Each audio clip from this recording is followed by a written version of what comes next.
Types of polynomial based on the degree. पहिल्या भागामध्ये आपण ज्यावेळेला टाइप्स ऑफ द पॉलिनॉमियल पाहिले होते based on number of terms in that polynomial, आणि आता डिग्रीचा विचार करतो.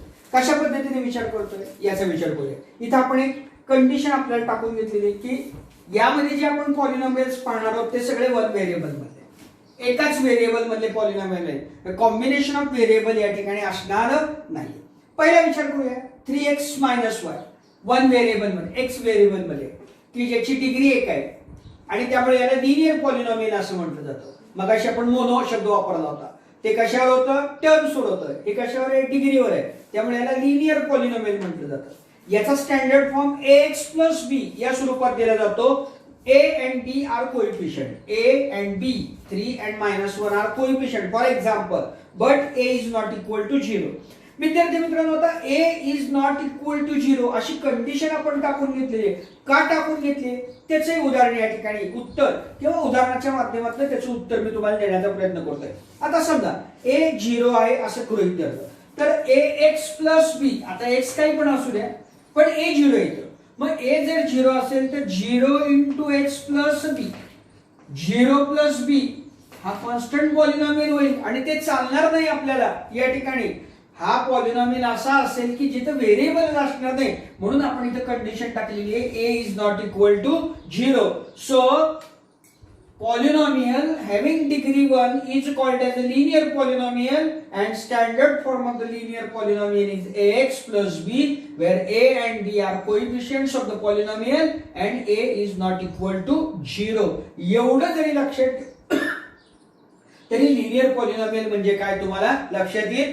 दोन टर्म, दोन किंवा एक टर्म आपल्याला चालतील, कारण b हा 0 असलं तरी चालतो. आता इथं 7y घेतलेलं आहे, याचा अर्थ 7y + 0 म्हणजे स्टँडर्ड फॉर्म ax + b मध्ये हा पॉलिनॉमियल आलेला आहे की ज्याची डिग्री 1 आहे. म्हणजे डिग्री 1 असणारा पॉलिनॉमियल हा लिनियर पॉलिनॉमियल म्हणून ओळखला जातो, wear ax + b is equal to 0 and a and b are coefficient. a is not equal to 0. b 0 असला तरी काही फरक पडत नाही, कारण इथं आपण पाहिलं की b 0 आहे, त्यामुळे तो पॉलिनॉमियल लिनियरच लागतो. परंतु a मात्र 0 असेल तर तो पॉलिनॉमियल लिनियर राहू शकत नाही. ही महत्त्वाची गोष्ट या ठिकाणी या स्टेप्स मधून आपल्या लक्षात येते आणि ही कंपॅरिझन असल्यामुळे लक्षात ठेवायला अत्यंत सोपं आहे. नेक्स्ट या ठिकाणी पॉलिनॉमियल इथं पाहिलं, हे उदाहरण पाहूया. 2y² + y + 1 एवढंच उदाहरण घेऊया आता सध्या. आता याच्यामध्ये डिग्री काय आहे? 2, कारण y ची पॉवर 1 आहे, आपण मॅक्झिमम घेतो त्यामुळे डिग्री 2 झाली. याला क्वाड्रॅटिक पॉलिनॉमियल असं नाव आहे. स्टँडर्ड फॉर्म काय आहे? ax² + bx + c, where a, b and c are coefficient. a is not equal to 0. परत a का 0 घ्यायचं नाही? परत सांगतो, ax² + bx + c. आता इथे जर 0 घेतलं तर bx + c येईल, कारण हे पूर्ण पद 0 होईल. म्हणजे bx + c जर घेतलं तर हे काय होईल? या ठिकाणी लिनियर पॉलिनॉमियल होईल. ह्याचं जर या ठिकाणी क्वाड्रॅटिक पॉलिनॉमियल हे नेचर कायम ठेवायचं असेल तर a ची किंमत ही 0 असता कामा नये. b 0 असलं तरी चालेल, c 0 असलं तरी चालेल, काही फरक पडणार नाही, परंतु a ची किंमत 0 असता कामा नये. त्याचं या ठिकाणी एक्सप्लेनेशन मी तुम्हाला दिलेलं आहे. समजा b 0 असेल असं गृहीत धरूया, तर या ठिकाणी 2y² + 1 हे पॉलिनॉमियल हॅव्हिंग डिग्री 2. समजा b आणि c दोन्ही 0 असेल, -3x² + 0x + 0 हे पॉलिनॉमियल. इथे 0 आहे, इथे 0 आहे, काही फरक पडत नाही. हे पॉलिनॉमियल क्वाड्रॅटिक पॉलिनॉमियल म्हणूनच ओळखलं जाईल. Having standard form ax² + bx + c, where a, b and c are coefficient and a is not equal to 0. म्हणजे या ठिकाणी प्रत्येक वेळेला a ची किंमत ही 0 असणार नाही किंवा चालणार नाही अशी कंडिशन आपण आपल्यावर टाकून घेतलेली आहे. नेक्स्ट इथं पाहिलं x³ + x² + 2x + √3 and m - m⁻³ या पद्धतीने घेतले. आता इथं डिग्री 3 आहे, कारण इथं 3 आहे, इथं 2 आहे, इथं 1 आहे. मॅक्झिमम डिग्री म्हणून 3 घेतलेले आहे. इथं पण m ची डिग्री 1 आहे, m ची डिग्री 3 आहे, मॅक्झिमम म्हणून डिग्री 3 घेतलेली आहे. याला क्युबिक पॉलिनॉमियल असं म्हटलं जातं. आणि याचा स्टँडर्ड फॉर्म काय आहे? ax⁻³ bx² + cx + d where a, b, c and d are coefficient, again a is not equal to 0. कारण काय होतं, 0 घेतलं तर क्यूबिक पॉलिनॉमियलचं क्वाड्रॅटिक पॉलिनॉमियल होतं आणि क्वाड्रॅटिक पॉलिनॉमियल मध्ये a 0 घेतलं तर त्याचं लिनियर पॉलिनॉमियल होतं आणि लिनियर पॉलिनॉमियल्स मध्ये जर a 0 घेतलं तर ते वेगळ्या प्रकारचं पॉलिनॉमियल होतं. म्हणून या ठिकाणी आपण कंडिशन टाकून घेतलेली आहे. अजून एक गोष्ट तुमच्या लक्षात आली का बघा, या ठिकाणी डिग्री 1 आहे त्यामुळे स्टँडर्ड फॉर्म मध्ये इथे डिग्री 1 आलेली आहे, इथे डिग्री 2 आहे त्यामुळे स्टँडर्ड फॉर्म मध्ये डिग्री 2 आलेली आहे आणि इथे डिग्री 3 आहे त्यामुळे स्टँडर्ड फॉर्म मध्ये डिग्री इथे 3 आलेली आहे. तर अशा पद्धतीने या ठिकाणी याची उदाहरणं, एक्सप्लेनेशन आणि उदाहरणं ही या पद्धतीने आपल्याला लक्षात ठेवता येतात. आपण कंडिशन टाकून घेतलेली आहे की वन व्हेरिएबलचा फक्त विचार केलेला आहे. इथं पाहिलं एक्स मधली सगळी पद आहेत, इथं पाहिलं एम मधली पद आहेत, इथं पाहिलं वाय मधली पद आहेत. म्हणजे आपण टू व्हेरिएबल्स या ठिकाणी वापरलेले नाही आहेत आणि हे डिग्रीवर बेस या ठिकाणी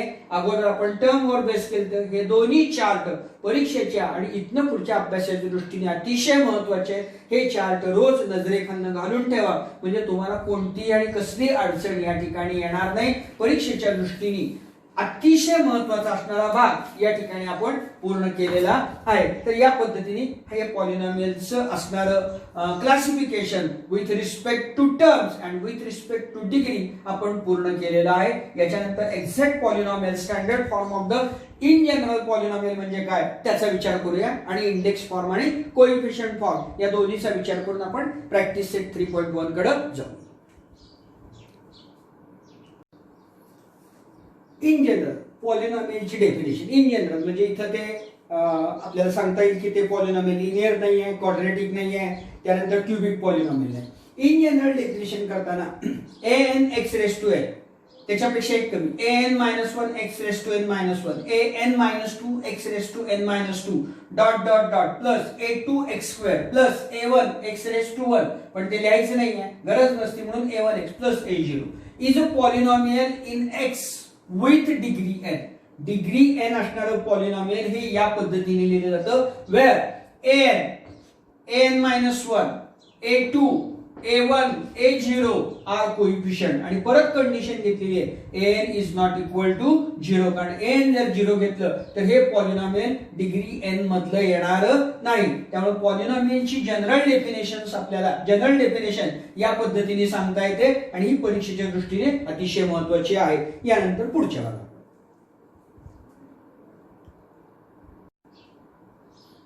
एक उदाहरण घेतोय पॉलिनॉमियलचं. p of x is equal to x minus 3x² plus 5 plus x raise to 4. आता हा जो फॉर्म आहे हा पॉलिनॉमियल म्हणून आहे पण हाच फॉर्म ते पॉलिनॉमियल आपल्याला स्टँडर्ड फॉर्म मध्ये लिहा म्हणून सांगितलं किंवा या ठिकाणी इंडेक्स फॉर्म मध्ये लिहा म्हणून सांगितलं किंवा कोएफिशियंट फॉर्म मध्ये लिहा म्हणून सांगितलं. एकच एक्झाम्पल या 3 फॉर्म मध्ये मी तुम्हाला कन्वर्ट करून दाखवतोय किंवा या ठिकाणी सांगतोय, एक्झाम्पल घेतलेलं नाही. आता ज्या वेळेला स्टँडर्ड फॉर्म मध्ये आपल्याला लिहायचंय त्यावेळेला स्टँडर्ड फॉर्म मध्ये लिहिताना या ठिकाणी आपल्याला एक तर त्याच्या पॉवरच्या डिक्रीजिंग स्वरूपामध्ये किंवा इन्क्रीजिंग स्वरूपामध्ये लिहिणं गरजेचं असतं. त्यामुळं याचा स्टँडर्ड फॉर्म आता यातली व्हेरिएबल कोणतं आहे x आहे. सर्वात मोठी पॉवर काय आहे x रेस टू 4.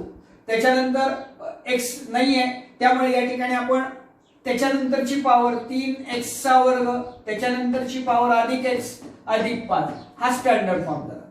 हा स्टँडर्ड फॉर्म या ठिकाणी आपल्याला या ठिकाणी which can be written in a decreasing power of its variable as x raised to 4 minus 3x² plus x plus 5 या पद्धतीने decreasing form of their index.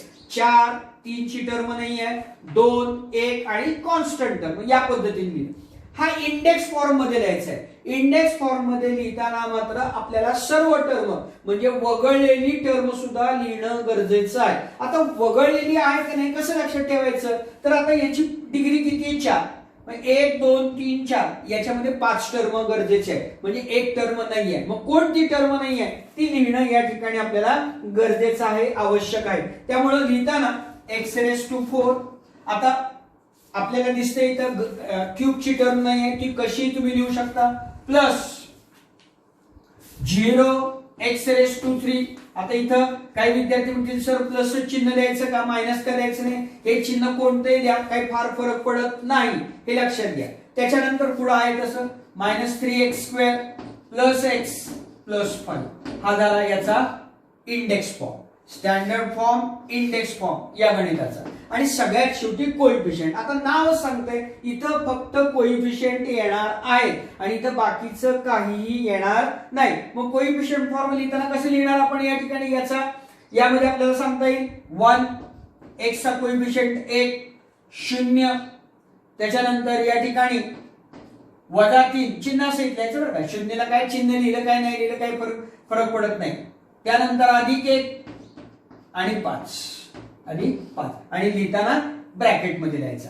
बघा x⁴ त्याचा कोइफिशियंट 1 लिहिला, x घन त्याचा कोइफिशियंट 0 आहे तो 0 लिहिला, x² त्याचा कोइफिशियंट -3 आहे तो -3 लिहिला, x त्याचा कोइफिशियंट 1 आहे तो +1 म्हणून लिहिला आणि 5 आहे असेल तर अशा पद्धतीने या ठिकाणी तो कोइफिशियंट फॉर्म म्हणून ओळखला जाईल. तर हा कोइफिशियंट फॉर्म लिहिणं अत्यंत महत्त्वाचं आपल्याला सांगता येतं आणि अशा पद्धतीने हा कोइफिशियंट फॉर्म या आपल्या पद्धतीने लिहिता येतो. तर एकच गणित या ठिकाणी स्टँडर्ड फॉर्म मध्ये, इंडेक्स फॉर्म मध्ये आणि कोइफिशियंट फॉर्म मध्ये आपल्याला लिहिता येतं. फक्त स्टँडर्ड फॉर्म मध्ये मिसिंग टर्म नाही लिहिली तरी चालते, इंडेक्स आणि कोइफिशियंट फॉर्म मध्ये मात्र मिसिंग टर्म तुम्हाला लिहिणं गरजेचं आहे. आणि हे ठरवायचं कसं, डिग्री मध्ये 1 मिसळला की त्या पॉलिनॉमियल मध्ये किती टर्म आहेत आपल्या लक्षात येतं 4 + 1 5 1 2 3 4 5 1 2 3 4 5 आणि अशा पद्धतीने या ठिकाणी आपल्याला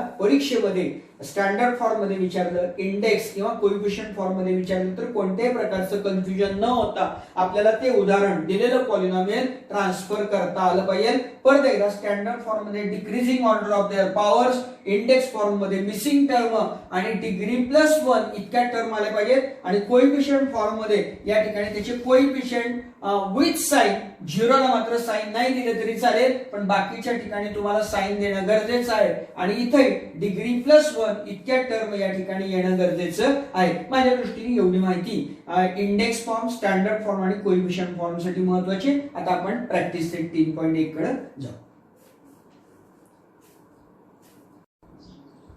practice set 3.1 state whether the given algebraic expressions are polynomial आहेत का. जर असतील प्रश्नच नाही, जर नसतील तर त्याचे जस्टिफिकेशन आणि असतील तर ते काय आपण आहे म्हणूनच या ठिकाणी सांगणार आहोत. आता इथं पहिलं एक्झाम्पल बघूया, y + 1 / y. आता हे लिहू कसं शकतो आपण, y + y⁻⁻1 कारण वर गेले की त्याचं -1 या ठिकाणी होतं. आता आपली डेफिनेशन जी आहे पॉलिनॉमियलची त्याच्यामध्ये आपल्याला होल नंबर चालतात म्हणजे पॉझिटिव्ह इंटिजर चालतात. इथं -1 निगेटिव्ह असल्यामुळं हे या ठिकाणी आपल्याला चालत नाहीये म्हणून याचं जस्टिफिकेशन आपल्याला देता येते की पॉवर ऑफ y किंवा इंडेक्स नंबर पॉवर्स म्हणा, power of y is negative integer and so it is not a polynomial. कारण आपल्याला काय power of y is positive whole number आपल्याला पाहिजे पण इथे निगेटिव्ह इंटिजर असल्यामुळे या ठिकाणी आपल्याला ते चालत नाहीये आणि त्यामुळे पॉलिनॉमियल नाही असं आपल्याला म्हणता येईल. याचं उत्तर या पद्धतीने जस्टिफिकेशन आपण देऊ शकतो. दुसरं एक्झाम्पल या ठिकाणी हे 2 - 5 × √x हे आपण कसं लिहू शकतो, 2 - 5 × x⁻1². लक्षात येते, x चा स्क्वेअर रूट लिहिताना आपण 1/2 लिहितो. आता इथे तोच प्रॉब्लेम आहे, power of x is a positive integer but it is not a whole number so it is not a polynomial. Power of x is positive integer so it is not a polynomial. कारण आपल्याला compulsory hole number लागतोय आणि तो सुद्धा positive, त्यामुळे दुसरं काहीही चालत नाही. त्यामुळे जस्टिफिकेशन लिहायला आपल्याला गरजेचं आहे. आता इथं x² + 7x + 9 व्हेरिएबल आहे x, पॉवर आहे 2 आणि 2 हा होल नंबरचा मेंबर असल्यामुळे इट इज अ पॉलिनॉमियल. त्यामुळे इथं काही प्रश्न नाही. पुढचं गणित बघूया. 2m⁻² + 7m - 5 आता पॉलिनॉमियल मध्ये मॅक्झिमम डिग्रीचा ज्यावेळेला विचार करतो त्यावेळेला या ठिकाणी आपल्याला इथं ऍक्च्युली m⁻² आहे, पण इथं m⁻² आहे. आता -2 असल्यामुळं या ठिकाणी हा होल नंबर नसल्यामुळं निगेटिव्ह इंटिजर असल्यामुळे या ठिकाणी आपल्याला तो पॉलिनॉमियल नाही असं म्हणता येईल. Power of m is a negative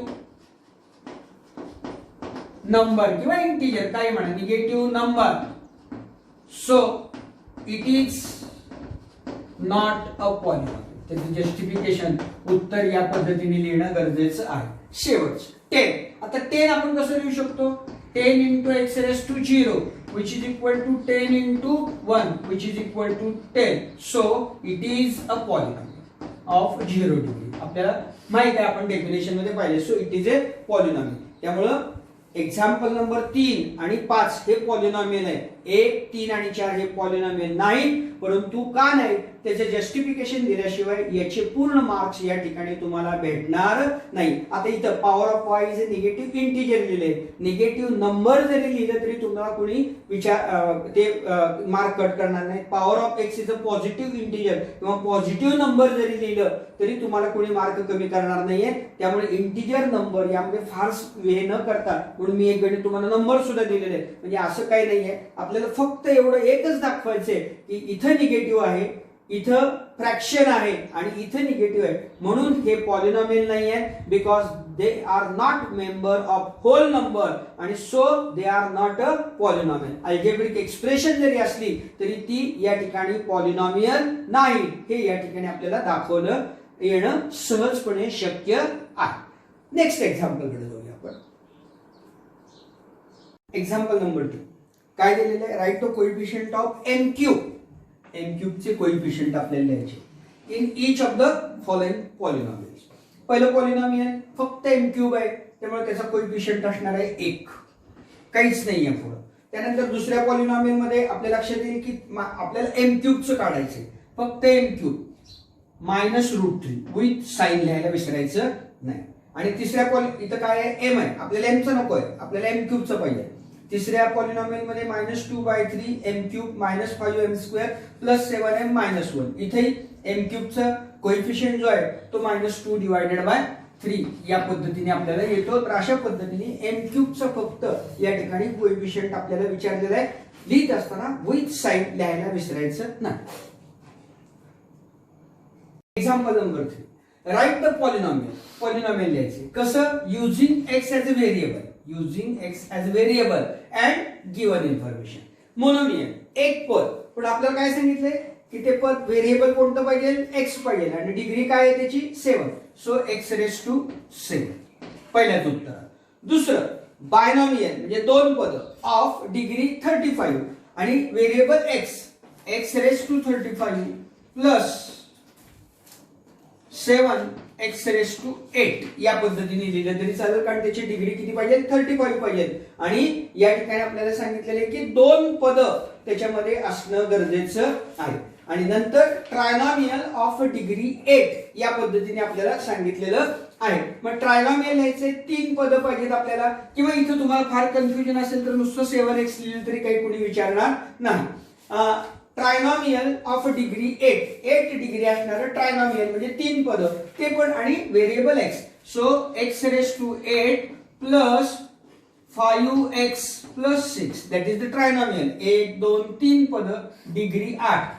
binomial 2 पद डिग्री 35. मोनोमियल 1 पद डिग्री 7. प्रत्येक ठिकाणी आपण x व्हेरिएबल या ठिकाणी घेतलेलं आहे. इन वन व्हेरिएबल सांगितल्यामुळं आपल्याला या पद्धतीने उत्तर अपेक्षित आहे.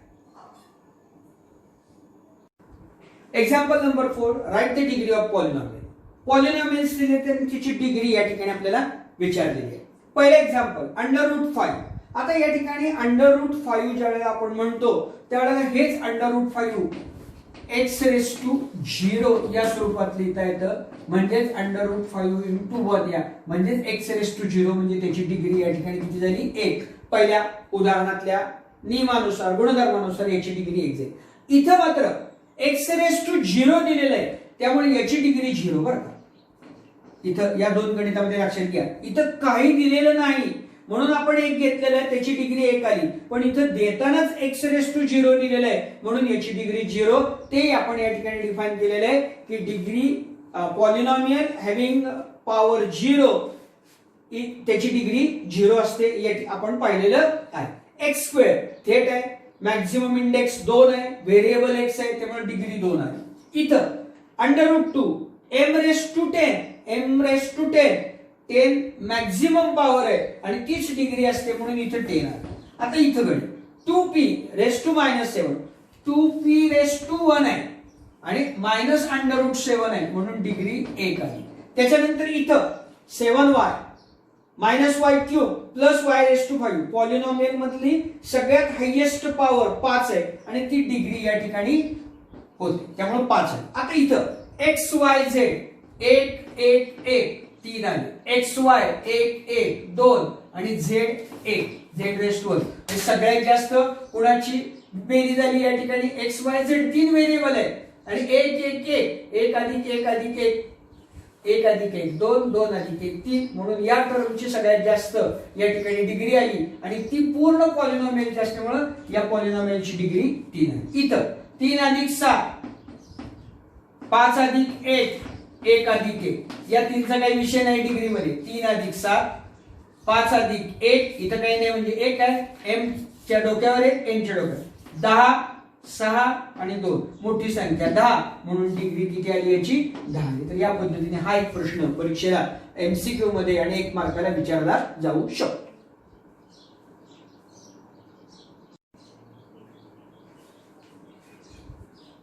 Example number 5 classify the polynomials.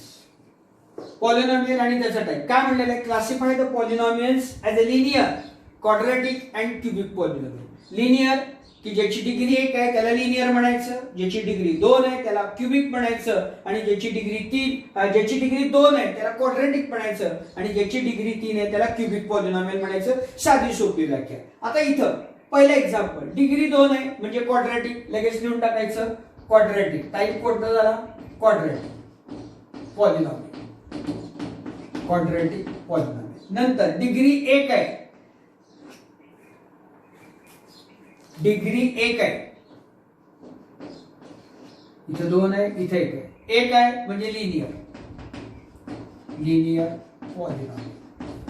नंतर इथं पण √2 × y डिग्री 1च आहे, हे पण लिनियर आहे, लिनियर पॉलिनॉमियल. इथं मॅक्झिमम डिग्री 3 आहे, 3 2 1 आणि या पद्धतीने, त्यामुळे हे या ठिकाणी क्युबिक पॉलिनॉमियल, क्युबिक पॉलिनॉमियल. त्याच्यानंतर a² 2 डिग्री 2 आहे क्वाड्रॅटिक पॉलिनॉमियल, क्वाड्रॅटिक पॉलिनॉमियल. आणि नंतर शेवटचं 3r⁻³ डिग्री 3 आहे त्यामुळे हे पण क्युबिक पॉलिनॉमियल म्हणून ओळखलं, क्युबिक पॉलिनॉमियल. या पद्धतीने डिग्री 1 असेल तर ते लिनियर, डिग्री 2 असेल तर ते क्वाड्रॅटिक आणि डिग्री 3 असेल तर ते क्युबिक पॉलिनॉमियल. या पद्धतीने लक्षात ठेवायचं आहे, परीक्षेला हे सुद्धा विचारलं जाऊ शकतं. Right the polynomial in a standard form. Standard form मध्ये डिग्री सगळ्यात मोठी, त्याच्यानंतर कमी, त्याच्यानंतर कमी, अशा पद्धतीने ते ऍडजस्ट करायचे, म्हणजे descending order of their degree. मग इथं आपल्याला कसं लिहिता येईल काय, याचं उत्तर मॅक्झिमम डिग्री m⁻3, त्याच्यानंतर 5m + 5m + 3. This is the standard form. Descending order किंवा डिक्रीजिंग ऑफ देअर डिग्री. इथं मधली मिसिंग टर्म लिहायची गरज नाही. आता इथं 5 3 4 2 म्हणजे 5 जास्तीत जास्त आहे, y⁵. आता इथं पहिल्यांदा गरज नाही आहे प्लस चिन्ह लिहायची. नंतर 4 + 2y⁴, नंतर 3y³ -y² -7y -1/2. 1 2 3 4 5 आणि 6, 1 2 3 4 5 आणि 6 सगळी पदं आलेली आहेत. चिन्ह बघा आणि मग उत्तर या ठिकाणी ठरवा. पद्धतीने त्याचा स्टँडर्ड फॉर्म हा लिहिला जातो. डिक्रीजिंग और descending order of the power 5 4 3 2 1 आणि कॉन्स्टंट. 3 2 नाही आहे, 1 आणि नंतर कॉन्स्टंट. या पद्धतीने त्याचा स्टँडर्ड फॉर्म हा लिहिला जातो. Example number 6, right the polynomial in coefficient form. आता इथं महत्वाची गोष्ट म्हणजे कोएफिशियंट विथ साइन लिहायचे आणि मिसिंग टर्म पण लिहायचे. मी तुम्हाला सांगितलं होतं इथे डिग्री 3 आहे म्हणजे 4 पद असणार आहेत, 2 पद मिसिंग आहे. ती पहिल्यांदा आपल्याला लिहून घ्यावी लागतील.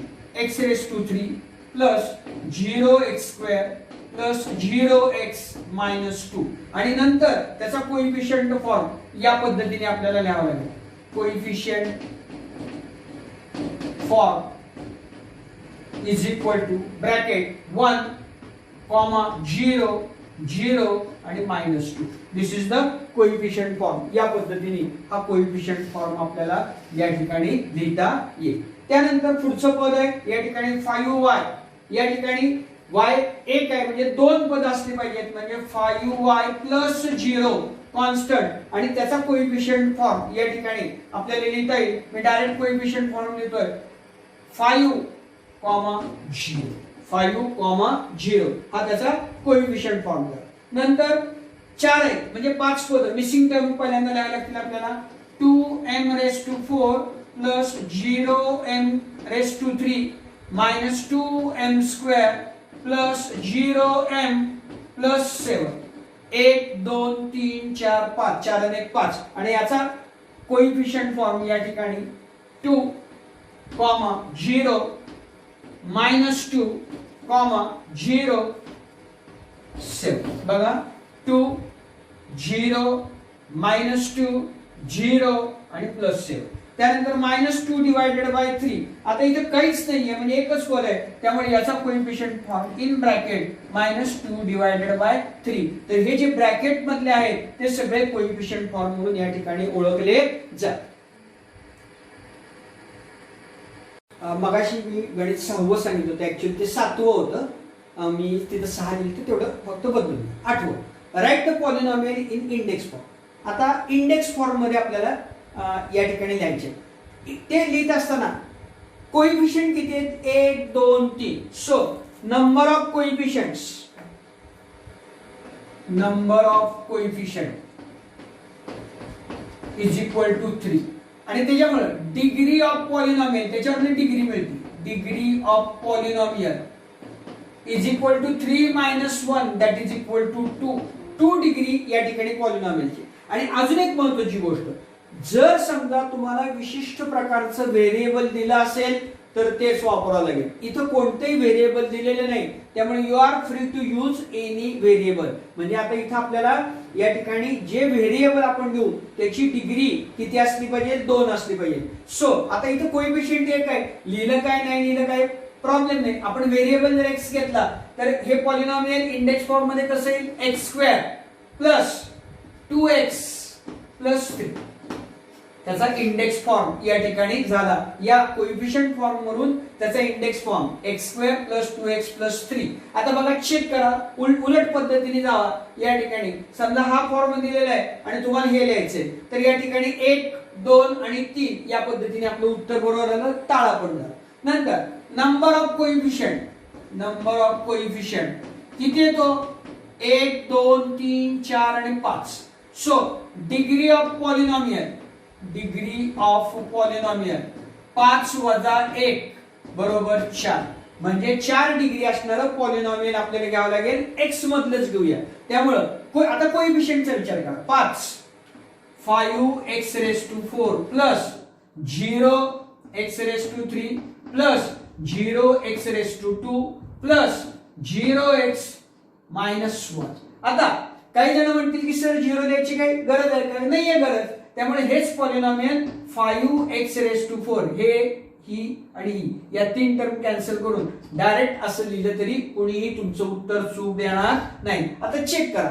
5, 0, 0, 0 वजा 1 आपलं उत्तर बरोबर आलं. म्हणजे इथं काय करायचंय? नंबर ऑफ कोएफिशियंट्स किती आहेत ते बघायचे, त्याच्यावर डिग्री काढायची आणि डिग्रीनुसार व्हेरिएबल जर दिला असेल तर ते व्हेरिएबल घ्यायचं, नसेल तर कोणतेही व्हेरिएबल घेतलं तरी चालतं. So -2, 2, -2, 2. 1, 2, 3, 4. Number of coefficient is equal to 4. So degree of polynomial 4 - 1 that is equal to 3. म्हणजे 3 डिग्री असणारं पॉलिनॉमियल आपल्याला घ्यावं लागेल. आता कोएफिशियंट -2 घ्यावे लागणार. -2x raised to 3 plus 2x square minus 2x plus 2, and this is the index form of the given polynomial. Check करा. -2 +2 -2 आणि 2 या पद्धतीने आपल्याला हे 8वं गणित या ठिकाणी पूर्ण होतं. गृहपाठ म्हणून किंवा तुम्हाला स्वतःला प्रॅक्टिस म्हणून मी 9वं गणित write the appropriate polynomial in the box एक मध्ये पॉलिनॉमियल्स दिलेले आहेत वेगवेगळ्या प्रकारचे आणि त्यातलं बायनॉमियल, ट्रायनॉमियल आणि मोनोमियल, त्याच पद्धतीने क्वाड्रॅटिक, क्युबिक आणि लिनियर पॉलिनॉमियल कोणते आहेत हे तुम्हाला शोधायचे आहेत आणि ते तुम्ही सहजपणे या सगळ्यांचा वापर करून शोधू शकता. That is homework for you. आणि नेक्स्ट पिरियडला आपण operations on polynomial that is addition, subtraction, multiplication आणि डिव्हिजन या पद्धतीचा विचार करणार आहोत. निश्चितपणे हा भाग अतिशय महत्वाचा आहे. आत्ताच मी तुम्हाला पहिल्याच सुरुवातीला सांगितलं होतं 8वी, 9वी आणि 10वी या सगळ्यासाठी हा महत्वाचा आहे. 8वीचं पुस्तक परत एकदा सहज अल्जेब्रिक एक्सप्रेशन जे प्रकरण आहे, 2 प्रकरण आहेत आणि डिव्हिजन ऑफ पॉलिनॉमियल ही दोन्ही प्रकरणं तुम्ही डोळ्याखालनं घाला. म्हणजे याच्यामधली जी काही महत्वाची गोष्ट आहे ती तुमच्या लक्षात येईल आणि तुम्हाला अभ्यास करणं सोपं जाईल. थँक्यू.